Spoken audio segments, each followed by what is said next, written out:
Good evening. Tonight, the Yorkshire students campaigning for compensation as university lecturers begin a 14-day strike. The strikes are expected to cause significant disruption to studies during the final weeks of term and follow strikes in November and December last year over pay, pensions and working conditions.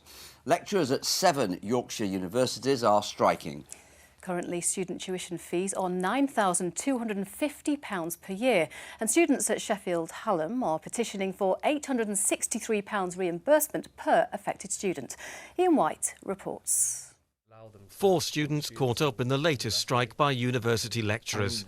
They're all feeling frustrated because it's costing them money and, more importantly, they claim, their education. Well, I pay £9,250 a year for my tuition, and we're missing out. This strike's going for 4 weeks. I'm missing 30% of all my hours this semester. Why should I be still paying full? Why should I still be paying my full fees?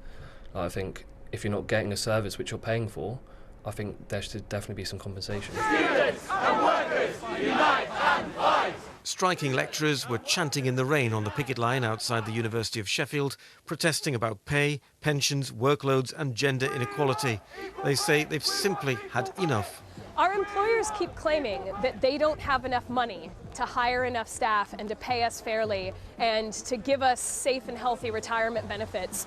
But the truth is, when you look at their finances, you see that proportionally the amount of money they're spending on staff has been going down consistently over the past decade. If they actually cared about staff, they have the money to fix this dispute.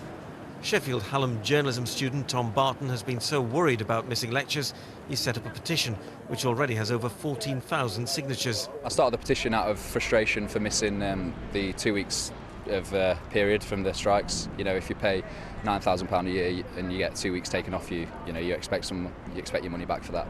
It's the same as, booking 10 days in a hotel and then only giving you 7. You're going to want the money back.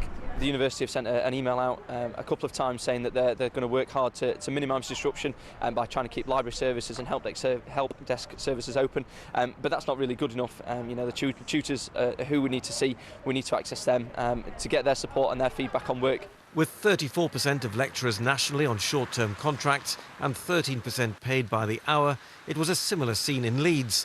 And a similar feeling about the strike from students there, especially those from overseas whose fees are double. The fact I've come all this way and I'm paying all this money to come to this university, it's really frustrating that I'm not actually getting to learn for a month and to study. Students have been very supportive of us. Basic demands are all student focusing.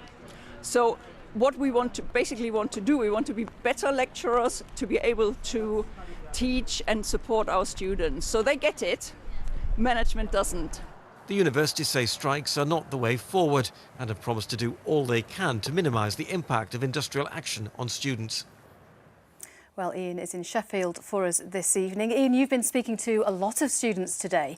Where do they stand with claiming anything back at all? Well, there is a possibility that they might be able to get some money back, but there is a bit of a process you have to go through, Amanda, in order to do that. The university itself does have a duty to mitigate the effect of strikes on students, and this could include doing things like extending deadlines, for example, to coursework. But if the university hasn't done this, students may be able to claim compensation. They can do that by contacting the university in the first instance, and then there's an organisation called the Independent Adjudicator for Higher Education, who they can then appeal to. Each case will then be looked at individually, and then a decision will be made. So a complicated process then. Now, the Ombudsman says unis have a duty to minimise the impact. Do we know what our universities are doing, if anything?